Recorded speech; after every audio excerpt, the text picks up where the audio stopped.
Hello and welcome to another edition of 7K News. Well, if Westeros were a man, he's literally been kicked in the balls, and though the pain was felt throughout the land, it started in King's Landing when a man who could not be seen was executed by a man who could not be heard. Yes, it's true, Eddard Stark was killed by Sir Ilan Payne, but the man who passed the sentence in this case did not swing the sword, and many still believe that Lord Eddard should have been allowed to behead himself. In other less important news, the epidemic at the Eyrie continues. Last night, 3 more maidens fell to their deaths because Lord Arryn forgot to lower the lid on the moon door. However, some believe that he is leaving it up deliberately, as he also squats when going number 1. He's saying you's a bitch! In Lannister news, Jaime won a new set of chains, but he's not the only Lannister winning things. The cunning Tyrion Lannister was also recently awarded an Emmy for Outstanding Supporting Actor. When presented with the award, he simply said, "I've always wanted a solid gold woman. Now I can get rid of that moody, mouthy whore." Oh, I'm funny now? I am Shed, the funny whore! You shut up! You don't You're tell just me a to common shut up! whore! You Why never am I find a tolerating whore like such me! Moving on to House Baratheon.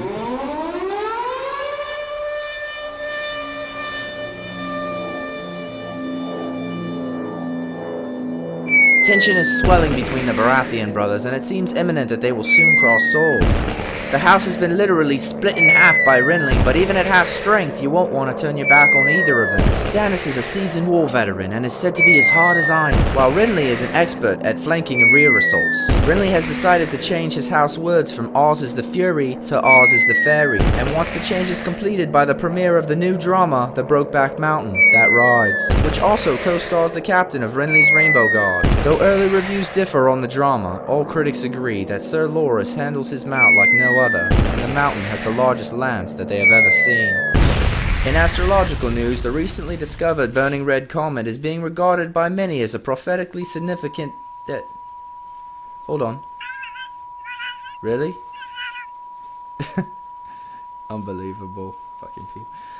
Okay, well this just in. We're not discussing the comment, because for some reason there is no fucking comment. Which brings us to a part of the show I like to call, Count How Many Fucks I Give. It's a quick game, it's easy to learn, and it starts right now. Moving on to sports. Well, the Game of Thrones is far from over, but let's recap what has been an incestuous season thus far. House Baratheon starts out in the lead, with House Lannister slowly closing in at second. House Stark is holding firm at third, while House Targaryen is completely sucking fucking ass. The Lannisters seem to make the first move of the season by killing the King's Hand, Jon Arryn, but it backfires and gives House Stark a commanding lead when Eddard becomes the new hand. Soon after that, House Stark reinforces their lead by discovering the Lannisters' treasonous incest. This puts an almost unbridgeable gap between the Starks and the Lannisters. But that all went to shit when Eddard told the Lannisters what he knew, trusted me, got betrayed, became a captive, proclaimed his false treason publicly, and was put to death.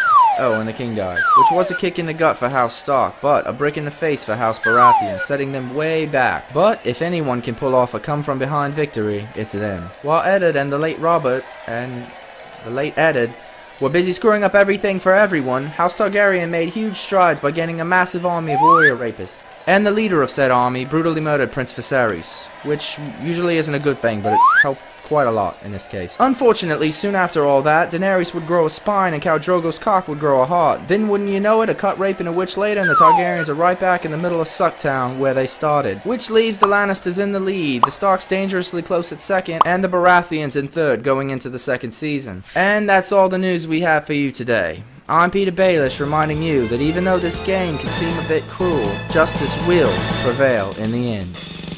Trust me.